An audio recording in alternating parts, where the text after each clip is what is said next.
Lestari I2A dengan saya Dewi Ardianti Fortuna dan teman saya Selly Saputri. Saya Rezi Berlian Saputra. Jadi di sini kami akan wawancara, tempatnya ada di peternakan ikan di Jatimulyo Farm.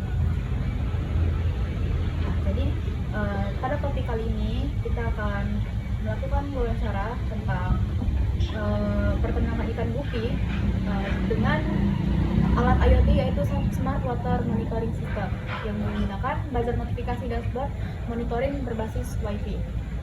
Nah, kali ini langsung aja kita ke pertanyaannya. Sebelumnya nama kakak siapa? Nama saya Wahyu. Di sini nama farmnya GS Farm. Alamatnya di Jatimulyo, Lampung Selatan.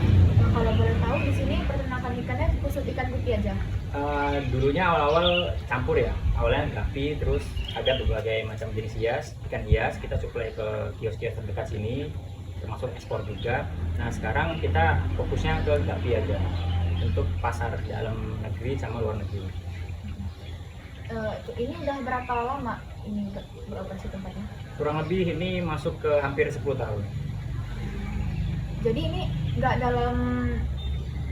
nggak di sini doang gitu pengirimannya? Pengirimannya kita di Indonesia seluruhnya. Indonesia kita udah bisa sering ngirim. Terus lalu salah satunya ekspor juga. Dalam waktu dekat ini besok sekitar tanggal 19 itu kita ke Spanyol juga. Jadi kita mau nyari tahu masalah kolamnya. Oke.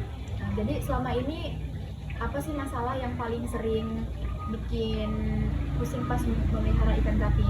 Kayak misalnya ikannya tiba-tiba mati atau airnya cepat kotor gitu. Biasanya dari mana kalau air kolamnya itu udah nggak bagus atau kesamanya berubah itu tahu dari mana atau cuma dikira-kira aja? Oh iya, sebelumnya awal-awalnya dulu pertama kita terjun ke dunia ikan hias ini, terutama itu kita memang beli alat kayak pH meter yang sederhana itu kan, yang murah-murah itu TDS kita punya tadinya. Kita untuk mengetahui sebelum kita budidaya itu mengetahui kadar air tempat kita ini seperti apa, dari pH, DO-nya berapa, atau TDS-nya berapa. Setelah itu berjalannya waktu kita ngeceknya karena udah tahu dari awal bahan dasarnya dari sumur itu airnya berapa, jadi kita biasanya dibantu di aerasi, terus lalu langsung kita masukin ke media budidayanya.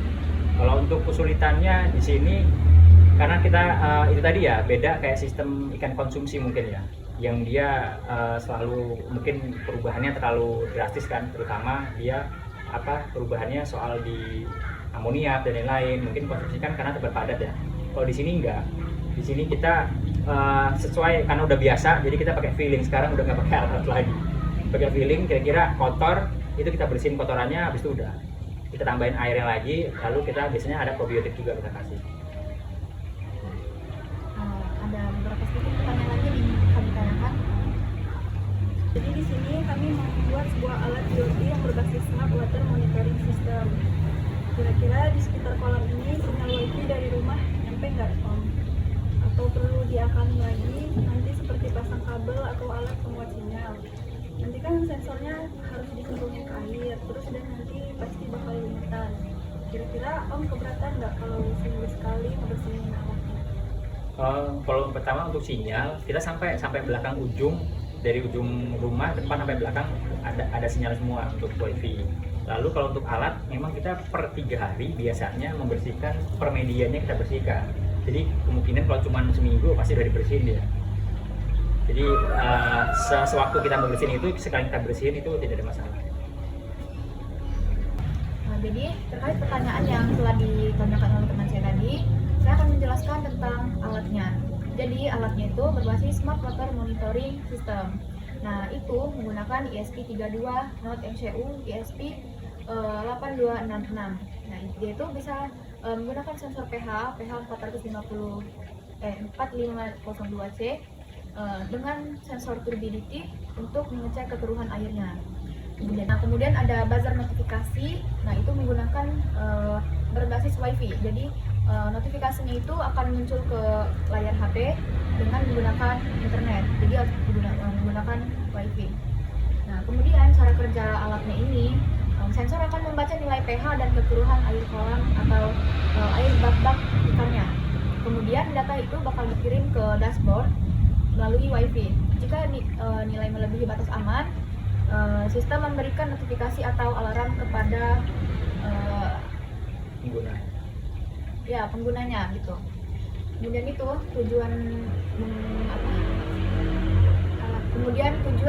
penggunaan alat ini untuk memantau kualitas air secara real time. Jadi dia bakal otomatis. Jadi tujuan dibuatnya alat ini untuk memantau kualitas air secara real time. Jadi dia bakal otomatis mengirimkan notifikasi kalau airnya sudah keruh. Kemudian ini juga mencegah kematian ikan akibat perubahan kualitas air. Jadi dia bakal rutin untuk memberikan informasi kepada pengguna jika airnya sudah tidak bagus untuk digunakan pada ikannya. Kemudian ini juga bakal meningkatkan produktivitas dan efisiensi budidaya ikannya. Mungkin segitu aja penjelasan dari saya untuk alatnya. Kami akan lanjut ke pertanyaan selanjutnya. Baik, tadi alat dan sensornya sudah dijelaskan oleh kawan saya. Kemudian, apa tanggapan kakaknya tentang alat yang ingin kami buat? Tanggapannya pertama itu menurut saya ya itu sangat bagus banget, sangat untuk menunjang budidaya secara profesional, terutama kita yang budidaya ikan hias yang di outdoor itu sangat dibantu banget, karena di outdoor ini kan kena hujan, kena panas, itu secara tiap harinya secara langsung kita sangat sulit untuk mengetahui perubahan airnya. Kita harus sering-sering ngecek pH-nya ataupun kekeruhannya, itu pasti jauh lebih keruh lah. 3 hari aja biasanya tadinya bening, dia langsung udah keruh banget gitu. Biasanya faktor dari cahaya matahari, terus mengenai air, protein-protein makanan sisa itu yang terkena matahari tersebut, terus dia menghidupkan plankton-plankton dan lain-lainnya, jadi lebih cepat berlumut dan lain-lain. Dan dari situ terkadang kita untuk mengontrol pH dan itu jauh lebih sulit biasanya kalau di outdoor. Jadi dengan adanya alat ini, insya Allah lebih membantu kita sebagai pembudidaya ikan hias ataupun ikan konsumsi dan lain-lainnya, sangat membantu sekali, terutama di media outdoor. Sekian wawancara dari kami mengenai Jatimulyo Farm. Terima kasih telah menonton. Udah, bye-bye.